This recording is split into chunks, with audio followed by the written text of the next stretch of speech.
Greenback Boogies, their first victory of the season, expansion team. Congratulations. It wasn't easy. You blew a 2-goal lead, third period, scored with 5 seconds left to tie the game and won the shootout. Congratulations. Player of the game goes to Daniel. Had the game tying goal plus the shootout goal that clinched the victory as well too. Second star goes to Andrew with that 1 goal and 2 assists as well too. Any thoughts, guys? First victory in 4 games. That's pretty much a record for an expansion team with new players. Congratulations. Any thoughts from the captain or the assistant captain who's up there, Sean? Any thoughts? You know what? The team played an incredible game. That was the best hockey I've seen all season. I think they really gelled as a team. There was a lot of good chemistry. They made their chances on offense. They crashed the net. The defenders pressed up to the line, held in the zone. A lot of great defense. I think just top to bottom, excellent effort. A lot of good hustle. I have to echo that. I echo that because I think you guys have scoring. Obviously, just a question of defense and getting together. So congratulations, great job as well. Jason, captain, your first win as captain. How do you feel about that? I feel great. That shootout was nerve-wracking, but Daniel had the winner, and I just did my best to stop every shot that came my way. They definitely made it exciting at the end there, but you know that's how good teams grind out a win. So we're going to win more. This ain't our only win. So, I agree with that. League's on notice. League's on notice. Congratulations, great job, guys. We'll see you next week. Thanks. Take care. Welcome to Week 4 DCHL Podcast. I'm your host, Jason Stitcha. With me, as always, is co-host Suds. How are you doing, Suds? Good, how are you? Doing good. That was the Greenback Boogies you just saw. Victorious, getting their first DCHL win in a thrilling shootout victory over the Scorpions. That was a great game, actually. Yeah. Game that you played in as the expansion team captain. I'm sure you're very happy to get the first win. First win in 4 trials, which is a pretty big statement for an expansion team. Players who have played together before, it's always a hodgepodge mix of personalities and skill and talent out there. And when you have a league that you run out as a commissioner, it's very hard to get teams to be competitive balanced, but I'm always glad to see expansion teams win and win early, be competitive, and I was very happy from a commissioner standpoint of view to see you guys win. Great game. Game that you actually had a big lead on, you blew it, came back and still won it. So I wouldn't say blew it. well, you know, it was dicey. You guys had 3-goal lead at third period. Yeah, well, you know, we'll get to that and some more later, but first, the music.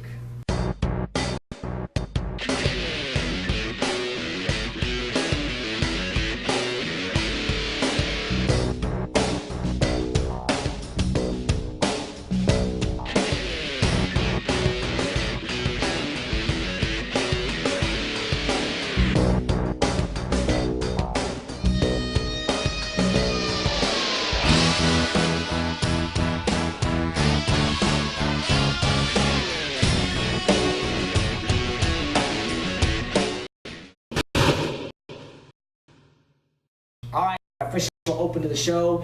This is Suds and Jason. We are at an undisclosed location, right? Undisclosed location, an underground bunker somewhere in the Midwestern United States. We can't tell you where we are. Can't go into too many details, folks. All I can tell you is that our podcast have caught the attention of Mike Milbury, and he has sent some goon analyst after us. That's really all I know. I don't. Wow. Okay. Yeah. Interesting. We'll see how that all plays out. We're gonna try to get an NBC host to be in our podcast this week, but unfortunately, time restrictions and schedule restrictions did not work out this time around. We're gonna keep trying to get out there, but we have our own Mike Milbury. It's Vegas Suds. He may pop up here and there, but I don't think he's on schedule this week out there. But he'll show up once in a while. But we have actually a great show for you today. Going to go over all 10 games, plus look at the future game in detail that we had this past week between the Scorpions. I'm sorry, not Scorpions, between the Scabs and the Babylon Warriors. Look ahead at next week's feature game between the Scorpions and the Moosasins as well too. Great video second to go along as well too. So let's start off. First game of the day.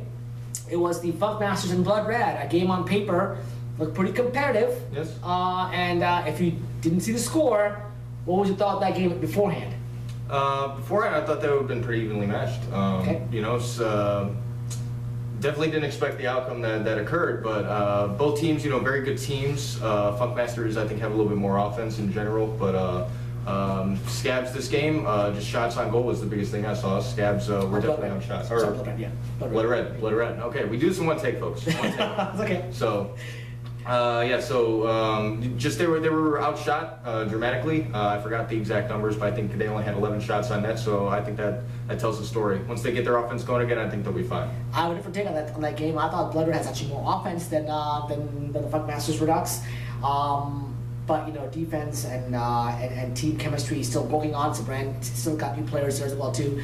I thought this was the best game I've ever seen Funkmaster play. If you were there alive in person, as I was there and Andy was there, they absolutely dominated. It was almost like a 5-on-3 power play for the first period or so. That's how dominant they were in the first period. If Funkmasters play like that, they will beat anybody in any league, guaranteed. So bold statement. And that's hands down. So I think that was a combination of Funkmaster playing very, very well and Blood Red being a step slow, and the domination early on was too much for her to overcome as Funkmasters with Gina and net. She didn't play many shots actually. She may have faced 11 shots. They easily won. When you see people like Dan Klein and Dan Keller, love them all, they're grinders. When they start scoring goals, look out. Funkmaster can win the cup out there. So great job, guys. Going to game number 2. Okay. Game number 2, the schedule. If I recall correctly, I don't actually recall. I have to go back and look at my iPod or my phone here for the results here. Dementia setting in a little bit more every week, folks. No, it's in fact, I do 25 things at once, so I can't remember everything at once. It was the game that we talked about earlier. It was the Greenback Boogies. And against the Scorpions, a game that you played it, a game that I thought was a great game. You guys actually took advantage of some of the short bench on the Scorpions, scored some goals, played very well. I loved. Can't emphasize that. Love Sean, your captain who's hurt, hasn't played one game yet. He's been at every single game, and he was in the bench coaching, helping people get better, taking positive feedback. I love that. I love seeing that from a new player in the league who's only played one game in a pickup game last season. I love seeing that attitude out there and the enthusiasm. And also, you saw in the opening clip the enthusiasm for the goal, team chemistry. When you have a new team like that, I love seeing that. Again, you guys have scoring. Andrew did very well. Daniel did very well as well too. Great job there. Shootout. You made the saves. You can make it out there as well too. It's a great job overall. And to score a tying goal with less than 8 seconds left, dramatic fashion, and then winning the shootout. A great way for a new specialty to win a game, I thought. Yeah, absolutely. The thing with that too was that we had actually taken a penalty with 2:28 left in the game. That's true. So we were shorthanded. I ended up pulling myself, I think, with a minute left. So, there was only 5 players on the floor. Things got a little tense for a while, and then we had 6 players and 5 seconds left, ended up scoring the tying goal. So I'm very proud of my team for coming back and for staying resilient. We did have a lead throughout most of the game, ended up coughing that up, but at the end, I'm glad that they didn't take any shifts off. They didn't get down on themselves with only 5 seconds left, that they battled back and went to a shootout, and I'm glad we came out victorious. I know Brian Smalley is less glad, but... Yeah, I want to say 2 quick things here. Brian Smalley, a hero defeat, had 4 of the 5 goals for the Scorpions. Acting captain, as both Scott and Cindy were away this past week. Great job, Brian, in that regards. Great effort and defeat. And the penalty you mentioned, I thought it was funny because Andrew Kramer, your scorer, on a breakaway to tie the game, wheels. One of the unfortunate things that happens in floor hockey.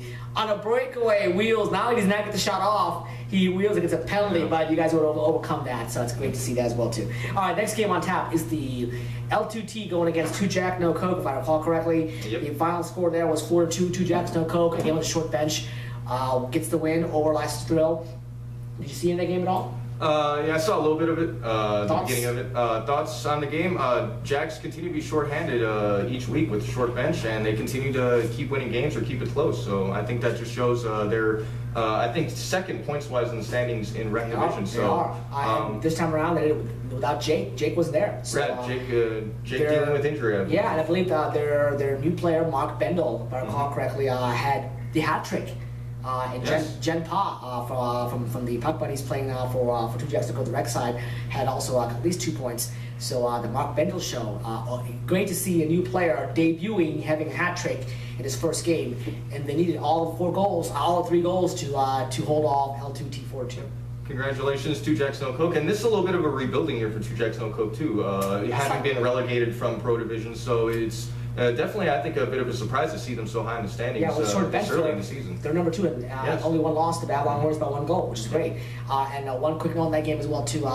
Good to see Aaron Lawler, new captain of the License Thrill, put all 5 of her females out there to start the game, which is great. For about the first 90 seconds or so, all 5 females going against that. The guy gave up a goal. They played actually pretty well. So kudos to LT2 for trying that out. And it's great to see that as well too. Next game we have on tap.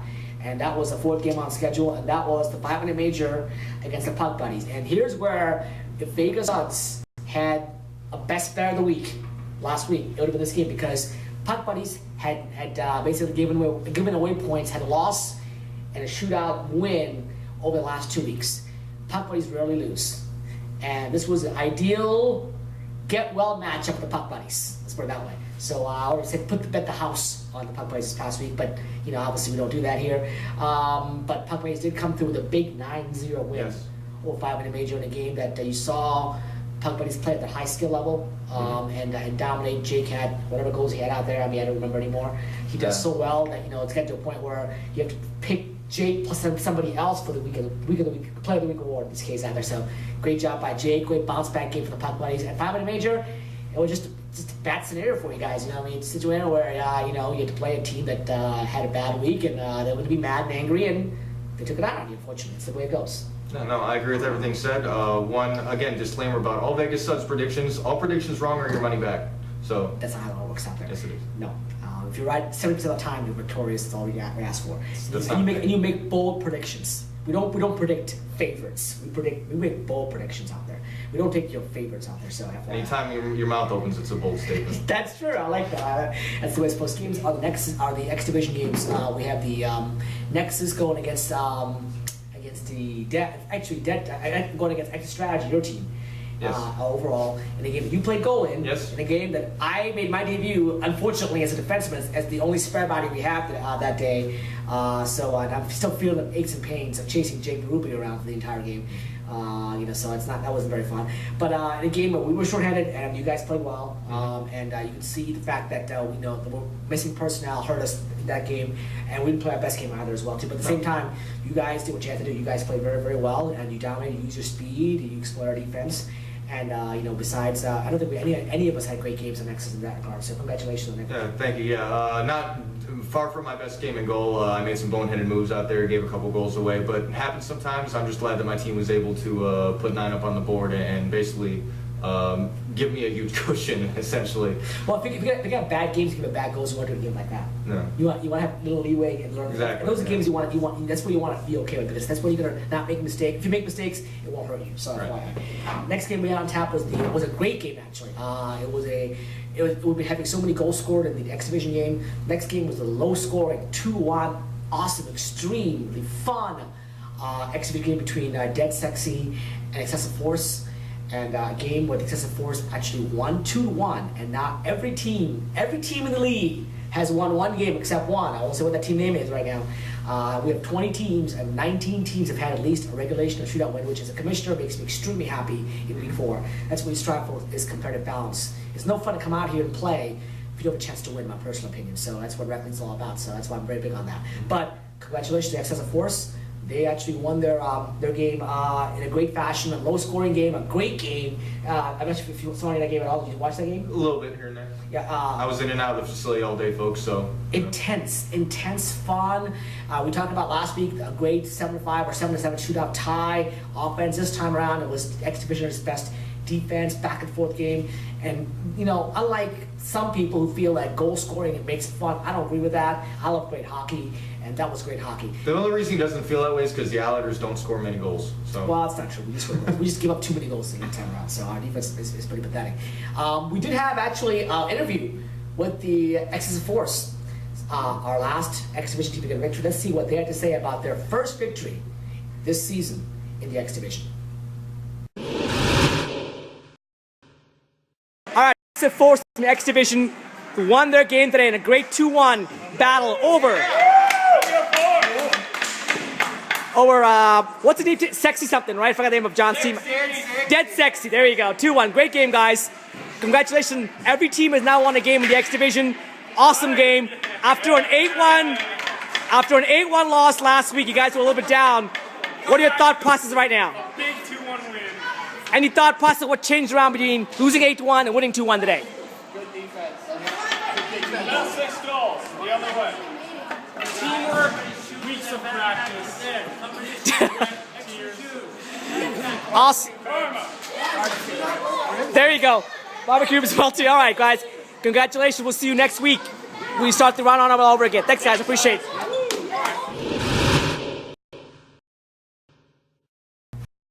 Excessive force, Captain Sean, assistant Captain Owen, and the rest of the team had a great job, well done. A team that was down, a little bit down after losing 8-1 Nexus. They were wondering if they were good enough, but hey, you know, every week is different. You have bad weeks and good weeks. And this week they bounced back and played a great game against Dead Sexy. Congratulations on the victory as well too. Now we go to the final 4 games on the schedule we had out there.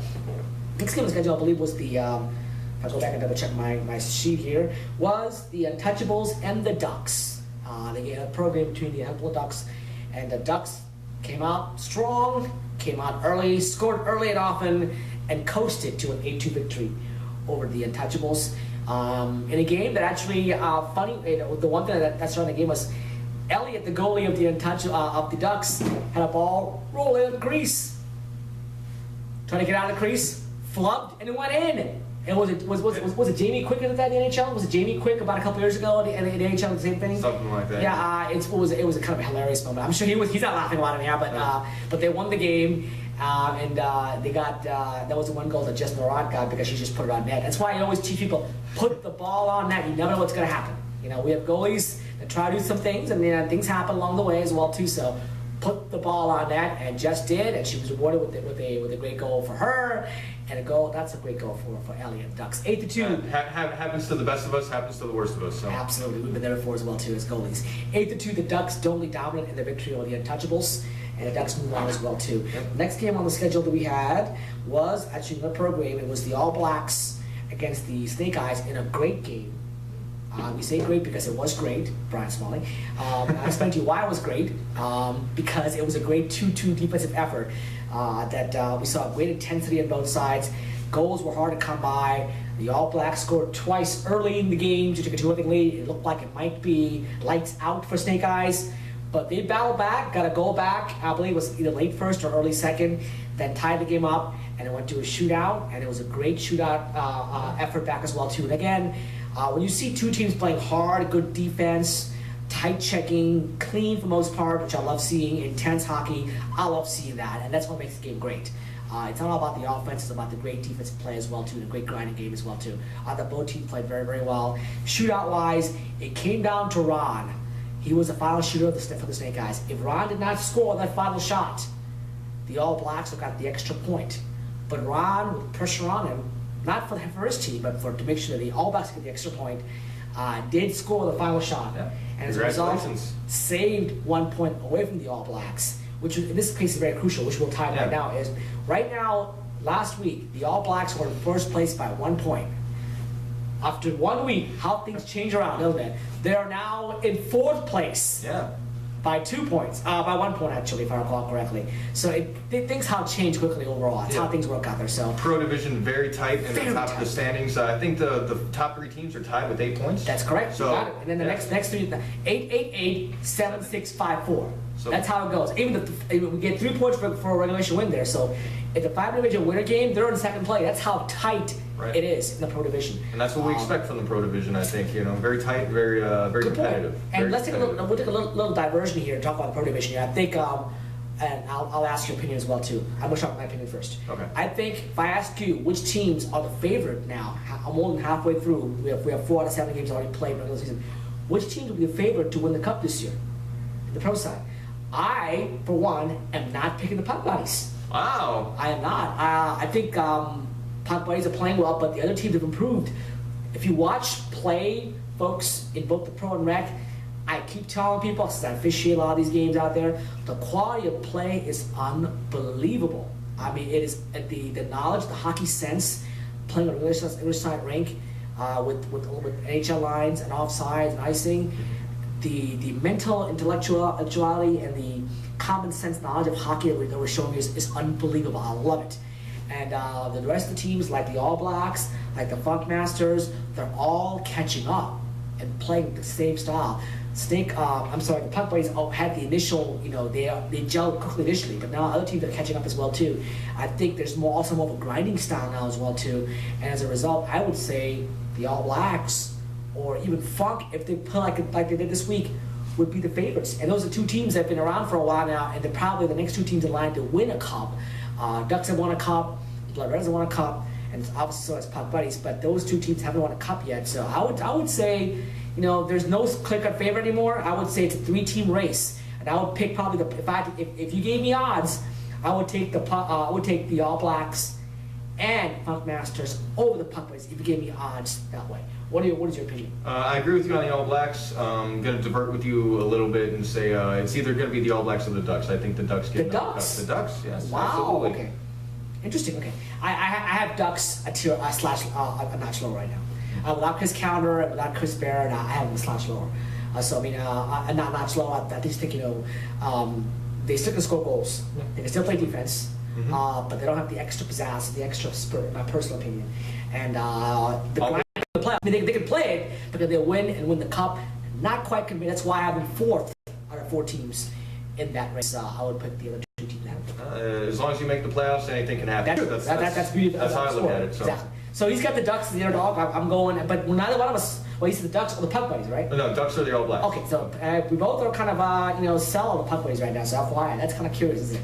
After 4 games out there. All right, now we go to the next 2 games we have off the schedule. Feature game. We only had one feature game out there. It was Habs and Babylon Warriors. Before we tell you what happened, let's go see a little video clip of that game and see what happened and how the game ended, and then we'll come back and give you our analysis of what we saw as well too. Let's see the video clip.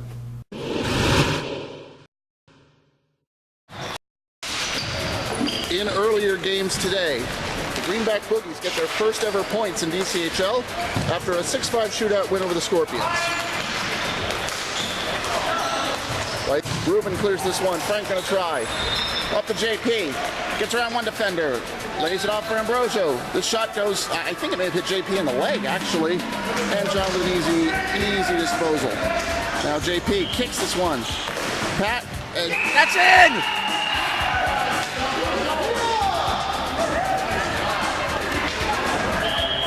Unbelievable. Pat laid it off. Looked like kind of loses it. And it is Carlos the other way. This is what you got to be afraid of. And there it is.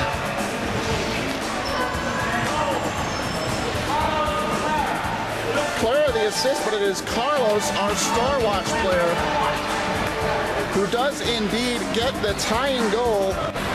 3 minutes ago, Dave leading the counter. Has Maya to help out. There's the play. It rolls in. Are you kidding me?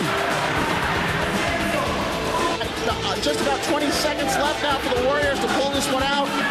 The Scabs will have stolen this one on the back of John Rumps, unless the Warriors have one last chance. Wyatt with a shot. He got it! Unbelievable! Wyatt Smith on the power play. 13 seconds left, and for the second time in the rec division today. First it was the Greenback Boogies. Now it's the Babylon Warriors. Recovering with the goalie pull to get the tying goal. We'll be downstairs to cover the shootout. Well, unbelievably, it was Wyatt who is getting the last one, and he's going to start the shootout for the Babylon Warriors, who drew to go first. What are you doing? He's going to score again! To win this. Fires hard, fires it in. That's game. Yeah, he's excited. And the Babylon Warriors maintain their position atop the right.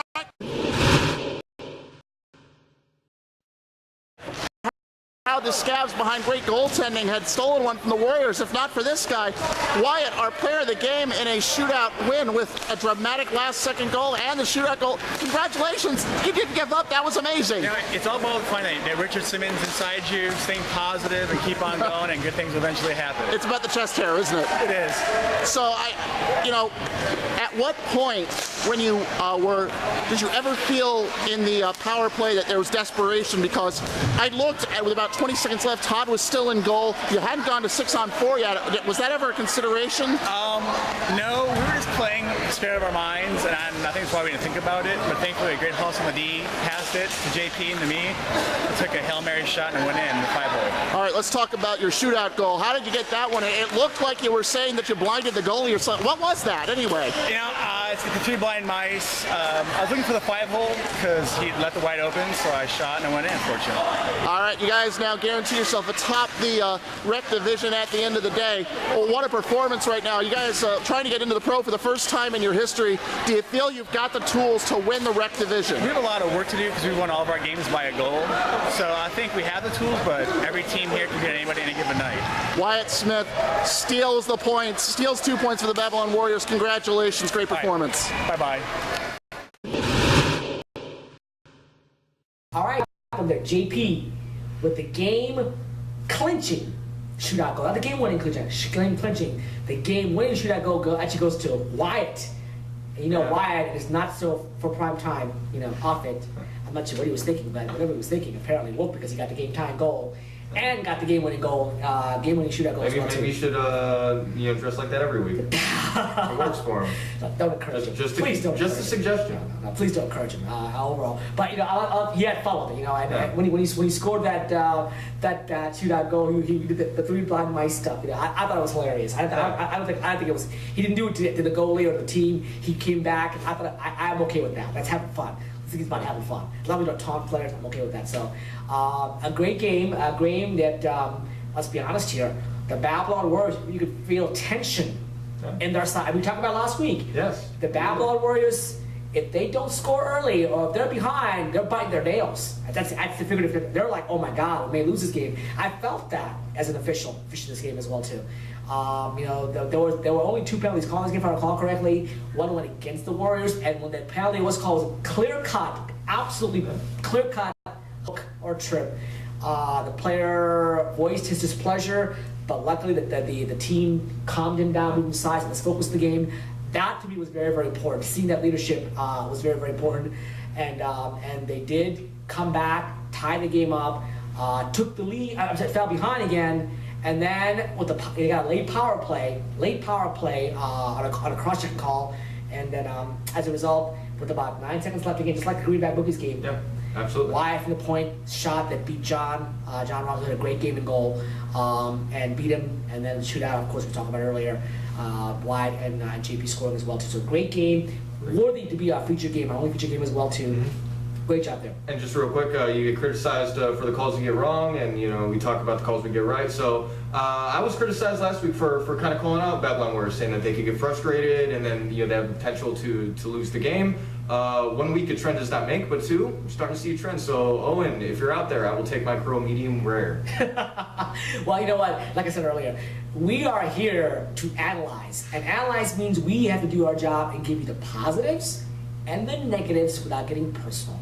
It's not all about kissing people's butt and taking everything positive. That's not what analysts do out there. So we try to do our best to balance it out without being critical of players and teams. But there are certain things that are kind of obvious. We have to call it as we see it out there. And again, we saw it this week. Good job being mentally aware that, hey, we can go on tilt. Let's don't go on tilt. Let's keep it. And they did a good job. They played hard. Absolutely. And I didn't see the tilt at all. And I think it helped them overall. Otherwise, it would have been they would have gone the way out there. So great job by the Warriors, showing mental fortitude, strength, and a great win. And they are top of the rec division with three wins, 3 elevation wins, and 1 shootout win out there. There are no perfect teams in terms of empty laps out there. So basically, from what we see out there, there's no perfect team. Every team has lost points somewhere. Okay, because to be perfect, you have to have all regulation wins, and no one has that. There's only one team at that point. Hopefully, that team will come through soon. That team is a very tough division. We'll see how that plays out overall. The final game of the night we had was Street Sharks and the Moussassins on a game that, again, at Vegas Suds. I keep saying Vegas Suds. If he was here last week and had a chance to do the picks out there, he would have said, you know what, this is what the Street Sharks probably was win a game here, because Moussassins can score goals. Their defense is spotty. Goals, I don't know about who the goal is going to be going that way. If the Street Sharks can play a tough, grind-out game, they can score goals. This is where I would take the Street Sharks and goals. This is where they might get their first win. And lo and behold, if Vegas Suds was here, he would have said that. Yeah, unfortunately, it's also a 30-minute show, so we can't have an hour of Vegas Suds. But call it a hotline for my Vegas Suds picks. It's always easy to make the predictions after the game's over with. Well, if you want to, my predictions actually are on the website too, on Facebook. So follow me on Facebook and you get the predictions as well too there as well. But anyway, the point is that if you watch enough of these games, you can see certain trends. You can figure out which team can match up, and I thought this was a good matchup for the Street Sharks. And lo and behold, they scored goals early, and they built a big lead. They held on besides a late rally from Chris Thorpe, as he always does. And they won the game 7-5. Mateo had 2 goals. I believe Mike Staley had the hat trick, so congratulations to Mike Staley as well. Congratulations. Great game by the Street Sharks. They won the first game of the season. And despite the loss, the Moussassins are still in 4th place overall. So there you go from that standpoint overall. So a great 10-game week of action out there we had out there. Before we leave you, we want to go over next week's feature game that we have on tap. Every team has videotaped at least once already. That's our goal. Yep. And we only have 2 teams left out of 20 that have not been videotaped. 18 of 20 have already been videotaped. And those 2 teams are the Moussassins and the Scorpions. So next week we have the Moussassins and the Scorpions, a game that I'll be calling because Andy will be playing, so I'll be the play-by-play of that game next week as well too. Your thoughts on what the Scorpions, who currently are 1-3. I think they've lost 3 in a row, if I recall correctly. One may have been a shootout loss, but they've lost 3 in a row, and they're now in the bottom tier division. But a win could put them back on top as well too. Absolutely. What do the Scorpions need to do to turn their fate around after the opening early season loss they had to the Warriors? Honestly, I just think the Scorpions need to keep doing what they're doing. They nearly won against the Greenback Boogies after being down for much of the game. They just need to keep doing what they're doing, not get frustrated, not get down on themselves, And Brian Smalley, with his heroics, I mean, they're always going to be in it, I feel. So they just need to keep doing what they're doing, and I think they can prevail against the Moussassins. I think Scorpions play well. I think if there's one thing they gotta work on their defense a little bit more. Tight defense out there. A little too many goals being given up out there, so I would definitely work on the defensive side and maybe help the goaltending out a bit as well too. They also have a rotating goaltending schedule with Chris Ship and Andy and Ned, so maybe more consistency. I think once you have a goalie that you want to go to all the time, it makes it much more easy for defense to play around. When you switch goalies a lot, it also creates a little turmoil. But I understand that's not a need. I get that. But I think maybe more of a consistency from a goalie standpoint in terms of who's playing, and having the defenseman play better and matching up with the goalie and communicating, because they're giving up a little too many goals. If they can play better defense, I think they can win this game as well too. And for the Moussassins, by mine again, the same thing. They can score goals, and can they play defense? And who's going to be in net? And who's going to be back there overall?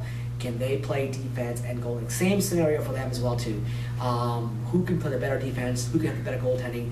That team will prevail this past week. What do you think about the Moussassins? Moussassins are a very good team. Chris Thorpe, obviously a very good player. I think if Chris Thorpe plays to his ability, that they will prevail. You mentioned the goaltending situation as well, so it also depends on who's in net there. Not saying either goaltender.